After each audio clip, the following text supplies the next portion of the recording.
Assalamualaikum warahmatullahi wabarakatuh. Di video kali ini saya akan mereview jurnal, yaitu jurnal dari salah satu dosen di ITG, yaitu Ibu Fitri Nurayani. Oke, judul jurnalnya yaitu aplikasi pakar untuk diagnosa penyakit kulit menggunakan metode forward chaining di Al-Arif Skincare Kabupaten Ciamis.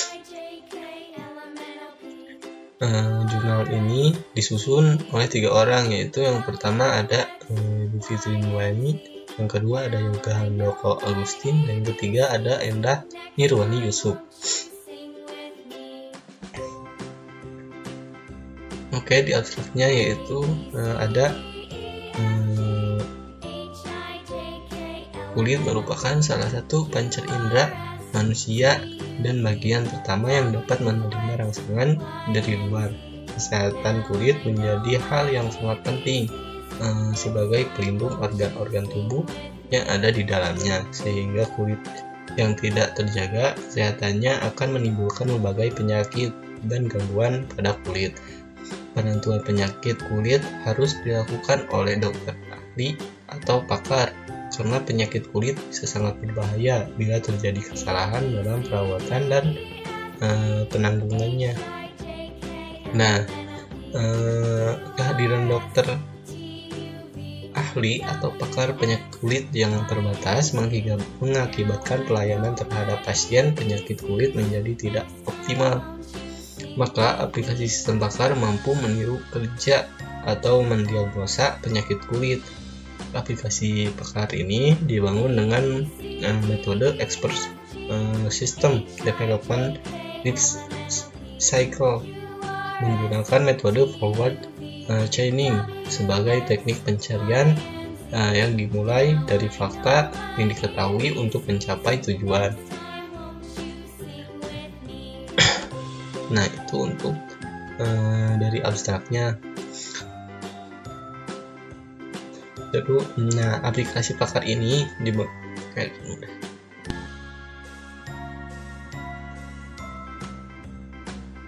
perancangan aplikasi ini menggunakan UML dan bahasa programan Java.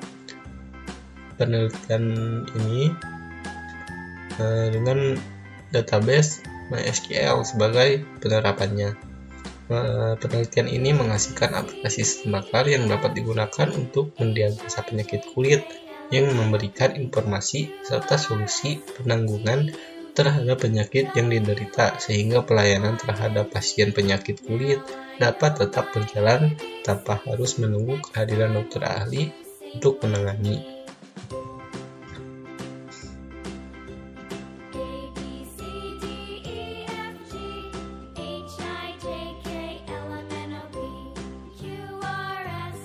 Nah, kemudian di sini ada di jurnal ini atau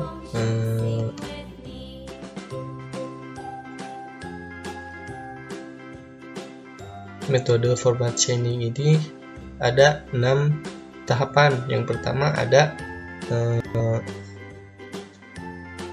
yaitu ada penilaian, yang kedua ada akuisisi pengetahuan, yang ketiga ada desain, yang keempat ada tahapan pengujian, yang kelima ada tahapan dokumentasi, dan keenam ada tahapan pemeliharaan. Oke, masuk ke pembahasan. Nah, di sini ada beberapa tabel, yaitu ada beberapa tabel di sini. Yang pertama ada tabel nama penyakit kulit. Nah, ini contoh-contohnya. Ada eksem, capak, herpes, jerawat, dan lain-lain. Yang kedua ada tabel gejala dari penyakit tersebut.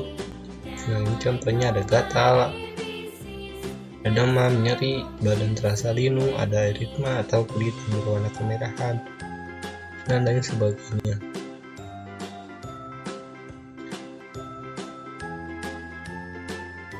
Nah, di sini ada tabel keputusan.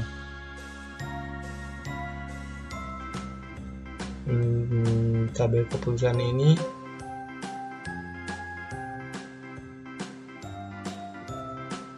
berdasarkan pengetahuan yang dimunculkan maka dapat bukan.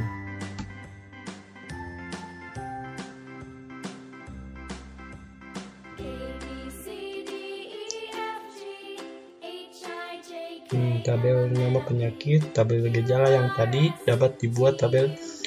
Jadi yang pertama yaitu tabel nama penyakit, yang kedua ada tabel gejala, terus dibuat tabel keputusan untuk digunakan sebagai acuan dalam pembuatan pohon keputusan dan kaidah yang digunakan untuk mencocokkan dengan informasi yang dimasukkan oleh user dari basis pengetahuan. Nah, ini tabel keputusannya.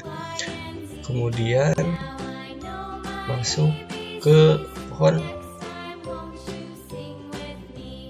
keputusan. Nah, pohon keputusan ini diambil dari tabel yang tadi. Nah, ini contohnya. Setelah didapat pohon keputusan yang ini, kemudian masuk proses desain aplikasi. Desain fungsional dari aplikasi digambarkan dengan diagram use case pada gambar yang di bawah nih.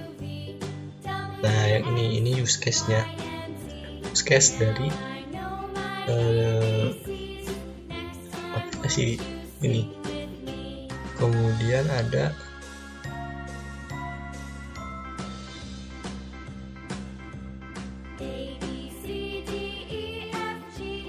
terus pada sistem ini dapat 3 aktor dan dapat didefinisikan sebagai berikut. Yang pertama, aktor pertama adalah dokter ahli atau pakar yang mempunyai hak akses, keseluruhan akses data pada sistem aplikasi ini. Kemudian ada aktor kedua adalah aktor administrator yang bertindak dalam manajemen sistem.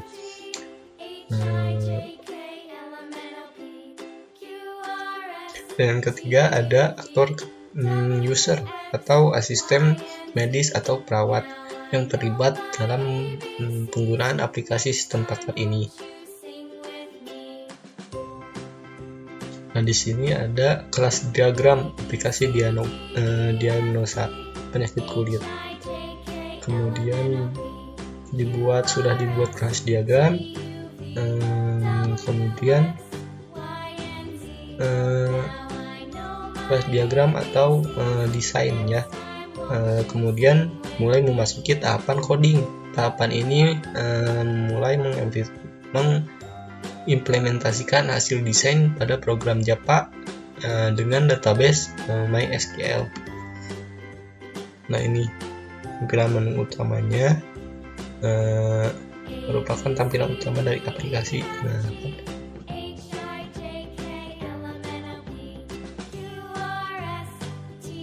Kemudian ini ada form diagnosanya.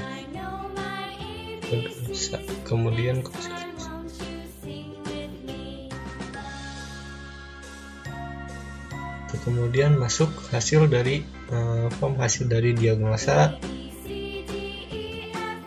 berfungsi menghasilkan hasil diagnosa yang tadi ya. Kemudian habis form hasil diagnosa ada menu informasi, menu login, admin atau pakar.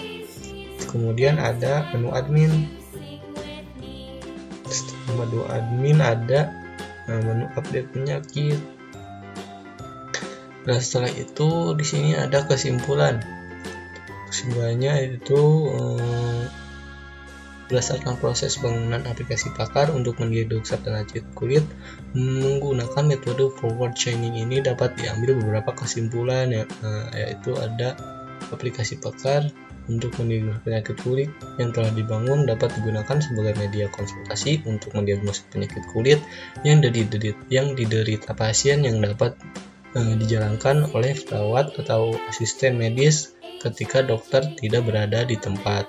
Yang kedua, ada aplikasi ini dapat membantu perawat atau asisten medis untuk memberikan diagnosa awal dan solusi penanganan terhadap pasien penyakit kulit ketika penyakit yang tidak terdiagnosa untuk diberikan kepada dokter agar sistem dapat diperbaharui. Dan masih banyak lagi ya.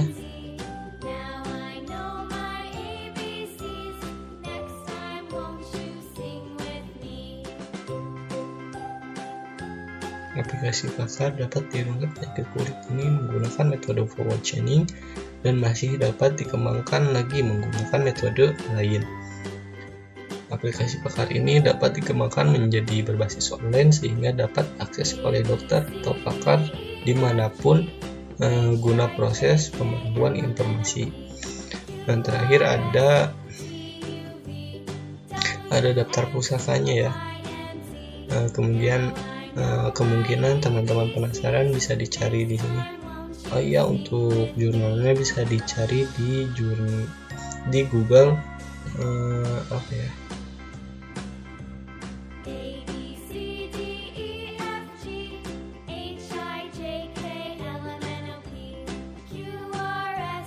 Di Google pokoknya. Oke, sekian review dari saya. Wassalamualaikum warahmatullahi wabarakatuh.